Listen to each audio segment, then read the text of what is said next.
اخبار تاجیکستان و جهان را از استودیوی مرکزی رادیو آزادی از پراگ من شعله گلخوجه تقدیم میکنم. درود. امروز در برنامه در استانبول ازبک تبار متهم به کشتار 39 نفر در شب سال نو بازداشت شد.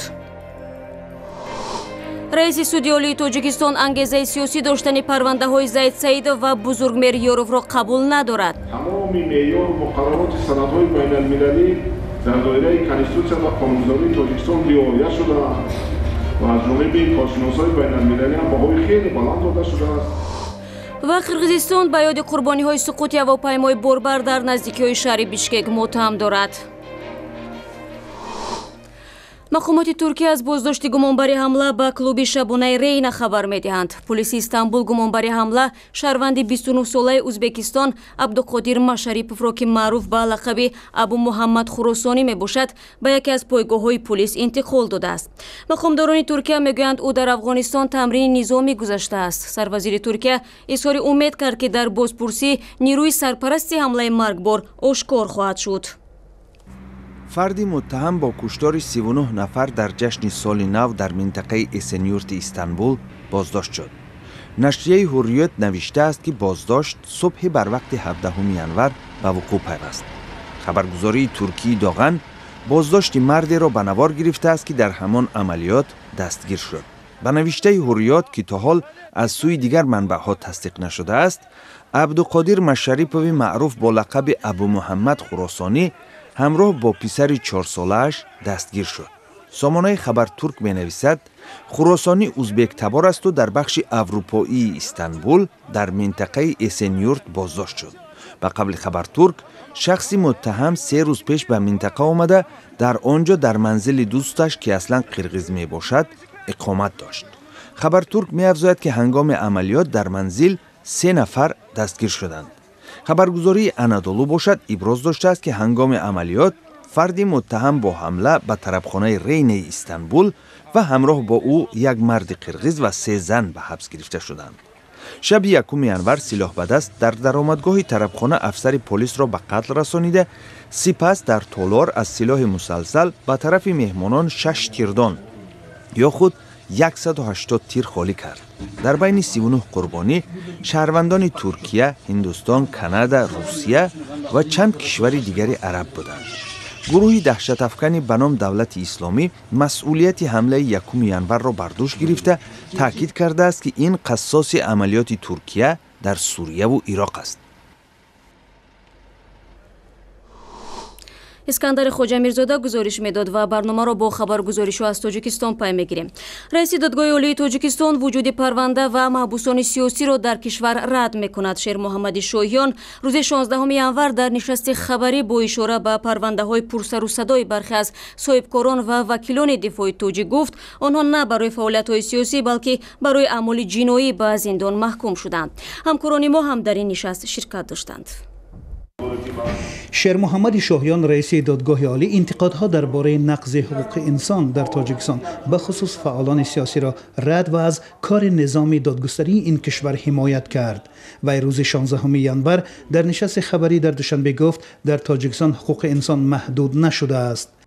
در رابطه با اینکه در هفته گذشته برخی از رسانه‌ها اطلاع پخش کرده بودند که در نسبت بزرگمیر یاروف بر علاوه 23 سالی که به اون دادگاه شهر دوشنبه حکم صادر کرد با 3 سال دیگر حکم دیگر اضافه شده است، رئیس سودی عالی تاجیکستان گفت که این خبر اساس ندارد و در نسبت بزرگمیر یاروف هیچ گونه مجازات دیگر پیش بینی نشده است و حالا پرونده او ادامه دارد و مرافعه در سیزا ادامه دارد از طرف دادگاه عالی تاجیکستان، ولی هنوز به انجام نرسیده است.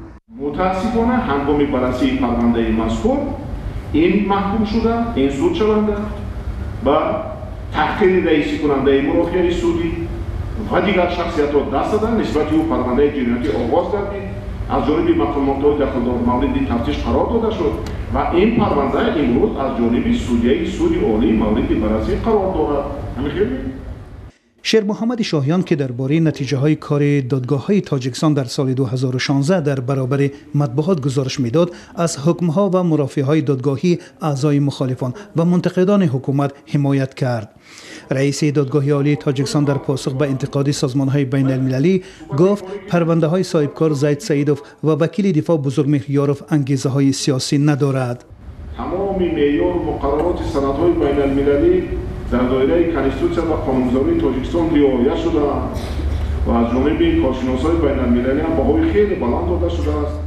اما هم زید سعیدوف و هم بزرگمهر یاروف پرونده های خود را سیاسی دانسته سازمان های حامی حقوق انسان گفتند که یکی بعدی تصمیمش برای تأسیس حزب سیاسی و دیگری بعدی آمادگی برای حمایت از حقوق بازداشت شده های حزب حال ممنوع نهضت اسلامی دستگیر و به مدت های طولانی حبس گردیدند. در گزارش اخیر سازمان مدافع هیومن رایتس واچ گفته می شود که وضع تاجیکستان در سال 2016 یک بار بد شد. محققان این سازمان می نویسند که سبب این وضع در بسته‌شوی حزب نهضت اسلامی، زندانی شدن وکیلان دفاع و منتقدان دولت و تغییر قانون اساسی است که در نتیجه آن پرزیدنت امامعلی رحمان تمام عمر در سر قدرت باقی میماند. گزارش میرزانبی خالقزاد بود. در قرقیزستان 17 январ در رابطه با سقوط هواپیمای بارکشی بوینگ 747 روز معتم اعلان شد. حکومت قرقیزستان میگویند با تحقیق سقوط هواپیما که نزدیک 40 کشته بر جای گذاشت، متخصصان از کمیته بین المللی اویاسیونی نیز جلب میشوند. با گفته مقامداران کشور احتمال هواپیما بنابر نقص تکنیکی سقوط کرده است. هواپیمای بارکشی بوینگ 747 که از هنگ کنگ به استانبول پرواز میکرد، صبح 16 январ در نزدیکی فرودگاه منس منطقه اهالی نشین سرازیر شد. هواپیما برای گرفتن سوزشواری در فرودگاه بیشکک به زمین می نشست. دیروز امامعلی رحمان رئیس جمهوری تاجیکستان با ارسال پیام تسلیت به المسبک اتنبویف پرزیدنت قرقیزستان این صدمه را فاجعه خوانده اظهار همدردی کرد. برنامه را ادامه میدیم. مقامات خدمات گمرکی تاجیکستان گفتند که معیار اندازبندی و پرداخت‌های گمرکی تاجیکستان در مقایسه با کشورهای همسایه بیشتر است. خورشید کریمزاده معاون رئیس این نهاد 17 январ در نشست مطبوعاتی گفت با همین سبب قاچاق مال و کالا به کشور افزایش یافته است. برای یگانه کردن میزان اندازبندی با کشورهای همسایه کمیسیون مخصوص تشکیل شده است. این مقامدار همچنین به سفارش امامعلی رحمان در مورد 50% پایین آوردن انداز و پرداخت‌های گمرکی برای واردات ماشین‌های نو به تاجیکستان داخل کرد. در صورت 50% کم رویاندن مبلغ پرداخت‌های گمرکی از این حساب با بودجه دولتی 154 میلیون سومانی کمتر وارد می‌گردد. مبلغی که آزاد کرده می‌شود. ما امیدواریم که از حساب زیاد گردیدن حجم گردش، حجم بگیم واحدی همو نمودهای автомашина و این مبلغ البته شونده می شود از حساب زیاد شدن حجم شماره واسطه های نقلیات. در ضمن سال گذشته ماموران خدمات گمرک بیش از 4,500 حالت ویران کردن قاعده های انتقال مواد از مرز کشور را آشکار کردند. رئیس ولایت سوخت میگوید گرایش ساکنان سوخت به سازمان و حرکت‌های افراطی و رفتن آنها به جنگ سوریه کم شده است. عبدالرحمن قادری روز 17 январ در نشست خبری سبب این تمایل را به تقویت مبارزه مقامات و ساکنان جهت جلوگیری از ظهورات تندگرایی دینی در جامعه ربط داد. این مقامدار گفت فعلا 450 ساکن این منطقه در عملیات جنگی در خارج کشور اشتراک دارند و از این جمله 51 نفر اکثرا در سوریه و عراق به هلاکت رسیدند.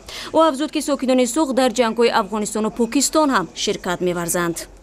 در جنگ‌های جمهوری اسلامی افغانستان همگی 51 نفر، در مبارزه‌های جمهوری اسلامی پاکستان همگی 73 نفر. همچنین به گفته رئیس ولایت در یک سال اخیر در حدود سوخت 193 نفر با گمان گرایش به سازمان‌های افراطی و تلاش‌ها برای به هم زدن ساخت کنستیتوسیونی کشور بازداشت شدند. мушовири собиқи президенти тоҷикистон дар қабристони донскои Москав дар як гури дастаҷамъӣ номи Шириншошу Темур ва Нусратулло Махсумро дидааст.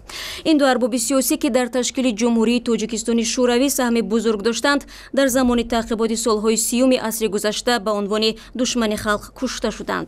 Иброҳим Усмонов дар суҳбат бо Мирзонабӣ Холиқзод гуфт, ба мақомоти Тоҷикистон пешниҳод кардааст ки ба хотири эҳтироми ин қаҳрамонони миллӣ порае аз хоки қабри онҳоро расман дар ватан дафн кунанд. یک کف خاک از اون قبری در مسکو بوده گرفته به اینجا آورده در پهلوی هر دو اینها در نزدیکی هر دو اینها قبری رمزی این قهرمان های تاجیکستان رو هم بنیاد کنیم. یا شاید در لچوب در پهلوی قهرمان دیگری تاجیکستان میرزا ترسونزاده برای این دو نفر برای قبری رمزی این دو نفر جای پیدا کنیم. یا شاید حتی هم کف خاکی آورده ما رو به ناحیه شغنان یا به ناحیه رشت برده در زادگاه اینها برای اینها یک مزار زیارتی پیدا کنیم. این چیز برای اونها در کار نیست. این چیز برای ما، برای نسل‌های آینده ما در کار است. суҳбати комил ва гузориши муфассалро дар ин бора метавонед дар сомонаи мо cw.ozodi.org пайдо кунед.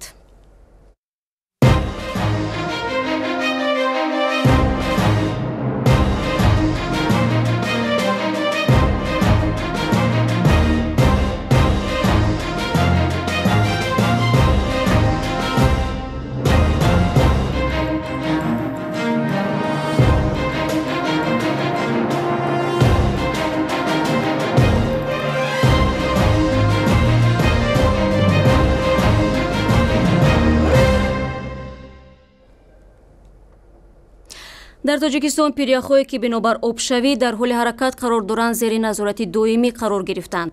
Пиряхҳои Феченка, Гури Кампир ва Дидал дар шарқи Тоҷикистон аз ҷумлаи пиряхҳои дар ҳоли ҳаракат ва хатарнок унвон мешаванд. Бонки ҷаҳонӣ барои ҷилавгирӣ аз обшавии пиряхҳо ва мутобиқ шудани Тоҷикистон ба тағйирёбии иқлим $13 миллион ҷудо кардааст.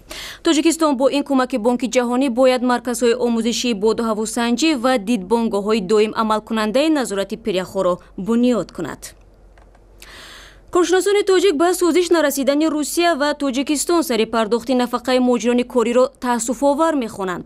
Тоҷикистон мехоҳад маблағи нафақаи муҳоҷирон ба Тоҷикистон интиқол дода шавад, аммо Русия ба ин розӣ нест ва мехоҳад мустақиман худаш дар оянда ба муҳоҷирон нафақа бидиҳад.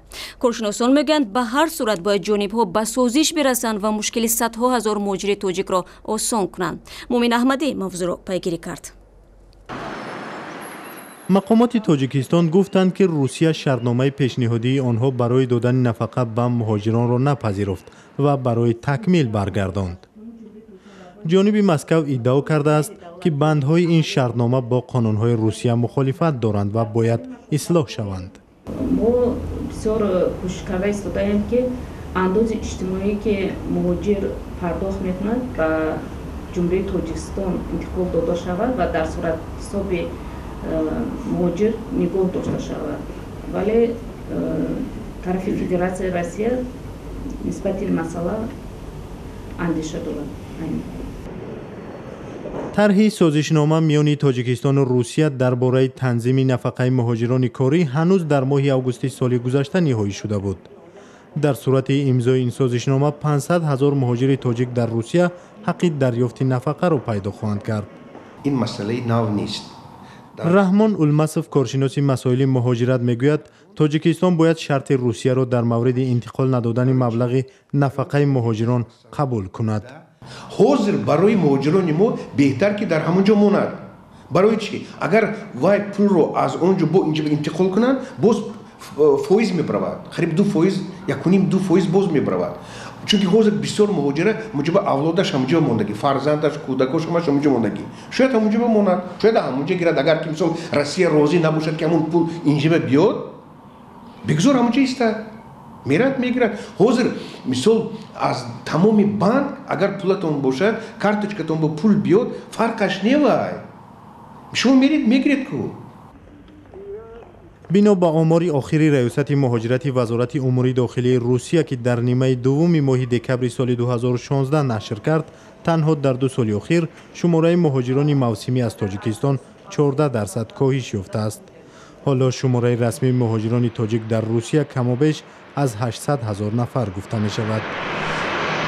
و یک خبر ورزشی. دسته استقلال دوشنبه قهرمانی فوتبال تاجیکستان برای آمادگی به موسم نو فوتبال صبح امروز 17 ینور به ترکیه سفر کرد. در این باره با رادیو آزادی رستم حکیمов سخنگوی باشگاه فوتبال استقلال خبر داد. و گفت جمع آمد تعلیم و تمرینی دسته در شهر انتالیا ترکیه تا روز 31 ینور ادامه می‌یابد. در اینجا برگزاری 4 بازی سنجشی با باشگاه‌های خارجی در نظر است. فوتبالبازان دسته استقلال آمادگی را به موسم نو فوتبال که برای قهرمانی تاجیکستان با شرکت در سبقت گروهی جام IFK 2017 که روز 14 مارس آغاز می‌یابد تحت رهبری سرمربی نو باشگاه محسن محمدیف یک ماه پیش شروع کردند. این چند خبر گزارشی مهمه بود که می‌خواستیم با شما در میان بگذاریم. خبرها و ویدیوهای بیشتر را در وبسایت cwazadi.org در صفحه‌های ویژه ما در یوتیوب و شبکه‌های اجتماعی پیگیری کنید. تشکر برای همراهی و خدا نگهداری هر یک شما.